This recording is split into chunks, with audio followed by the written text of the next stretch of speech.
November 2nd, 2016, a quiet California town is shaken when a young mother vanishes without a trace. A frantic husband, two kids left behind, and a nation gripped by fear. But 22 days later, she returns, battered, bruised, and bound, claiming she escaped from two violent abductors. The media called her the real-life Gone Girl. But what if the story she told was a lie?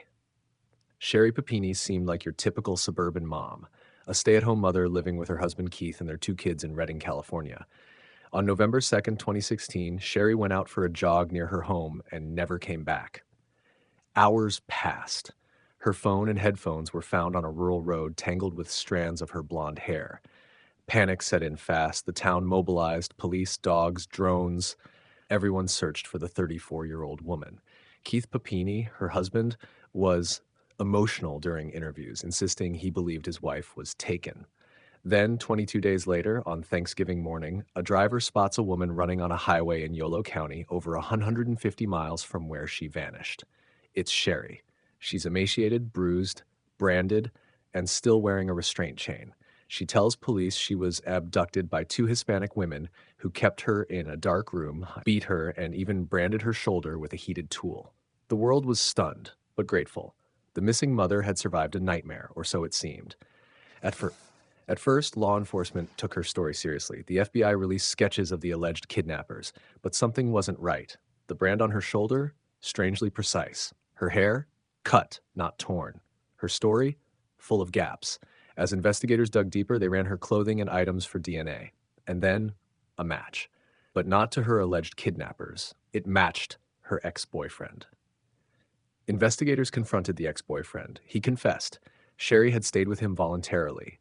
He even said she asked him to hit her, starve her, and brand her to make her kidnapping story believable. Sherri staged the entire abduction to escape her life and possibly rekindle an old relationship. For over 5 years, she stuck to the lie. She took over $30,000 in victim funds, accepted public donations, and let innocent people live in fear. In March 2022, federal agents arrested Sherri Papini. She was charged with mail fraud and making false statements to federal officers. In court, she broke down. She pleaded guilty, admitting it was all fake. In September 2022, she was sentenced to 18 months in prison, followed by 36 months of supervised release. Her husband, Keith, filed for divorce, calling her actions a betrayal beyond words. So, why did she do it? Sherri never gave a clear reason. Some say it was a cry for help. Others believe it was for attention, sympathy, even money. But one thing is certain, her lies didn't just hurt her family. They wasted years of police resources and sowed fear in an entire community. What began as a heartbreaking tale of survival turned out to be one of the most elaborate hoaxes in modern crime history. A woman who disappeared into thin air only to reappear with a story too wild to be true. Because it wasn't. It was Christmas Eve, 2002. Families across America were celebrating, wrapping gifts, decorating trees, preparing for joyful mornings. But in one California home, everything suddenly went silent. 27-year-old Laci Peterson, 8 months pregnant, vanished without a trace. What began as a search for a missing wife quickly turned into a national obsession and ended in one of the most disturbing murder cases in American history. At the center of it all stood her husband, Scott Peterson. This is the chilling story of Laci Peterson and how a seemingly perfect life unraveled into betrayal, deception, and murder. Laci Denise Rocha was the kind of woman people adored. Bright, kind, full of life. A former cheerleader with a contagious smile and big dreams. She met Scott Peterson in college. He was charming, driven, and according to those who knew them, the two were picture perfect. They married in 1997 and settled in Modesto, California, where Laci worked as a substitute teacher and Scott sold fertilizer for a living. By 2002, everything seemed ideal. They had just bought a beautiful home, planted a nursery, and were expecting their first child, a baby boy they planned to name Connor. But behind the perfect smiles, something darker was brewing. On the morning of December 24th, Scott said he left home around 9:30 a.m. to go fishing at the Berkeley Marina, a strange choice for a chilly Christmas Eve. Laci was reportedly preparing to walk the dog and get ready for their family dinner. By evening, she was nowhere to be found. Scott returned home to an empty house. Laci's car was still in the driveway, her purse, keys, and phone untouched. The family called 911. The Modesto police launched a massive search. Hundreds of volunteers canvassed neighborhoods, flyers flooded the city, helicopters, K-9 units, national media.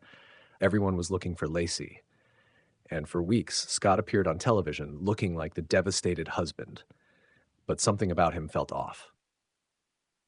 As the investigation deepened, so did the suspicions. There were no signs of forced entry, no signs of a struggle. Scott's alibi, fishing alone on a holiday, raised eyebrows. But then came the bombshell. Just 2 weeks after Laci vanished, a woman named Amber Frey came forward. She was a massage therapist, single mother, and Scott's secret girlfriend. Amber told police she had no idea Scott was married, let alone that his wife was missing. He had told her his wife had died and that he was mourning her.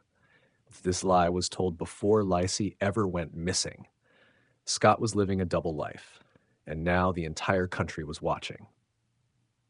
Despite this shocking revelation, Scott continued to plead innocence. He claimed he had nothing to do with Laci's disappearance. But in April 2003, the case took a horrifying turn.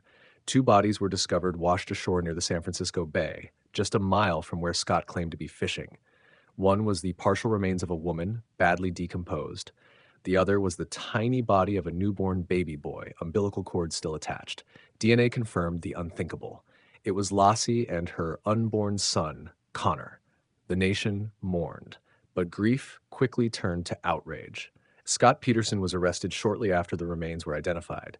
At the time of his arrest, he had dyed his hair blonde, grown a goatee, and was carrying thousands of dollars in cash, multiple cell phones, camping gear, and his brother's ID.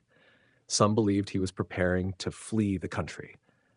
At trial, prosecutors laid out a chilling theory. Scott murdered Laci in their home on the night of December 23rd or early morning of the 24th. He then transported her body to the marina and dumped her in the bay, weighted down, hoping she'd never be found. The motive? He wanted freedom. Freedom from marriage, freedom from fatherhood, freedom to live a new life with Amber Frey. In November 2004, after months of explosive testimony, Scott Peterson was found guilty of first-degree murder for killing Laci and second-degree murder for the death of Connor. He was sentenced to death by lethal injection. But the story didn't end there. In 2020, after years of appeals, the California Supreme Court overturned his death sentence due to errors during jury selection. And in 2021, the sentence was changed to life in prison without the possibility of parole. Scott still maintains his innocence. His legal team argues there was no direct evidence tying him to the murders. No blood, no fingerprints, no weapon. But to most, the timeline, lies, and behavior painted a clear picture. So what really happened to Laci Peterson? Was Scott a cold-blooded killer who murdered his wife and unborn child to escape responsibility? Or is there a possibility, however slim, that the real killer is still out there? To this day, the case divides opinions. But one fact remains. A vibrant young woman, full of life and love, never got to hold her baby. And a family was shattered, all because of one man's lies.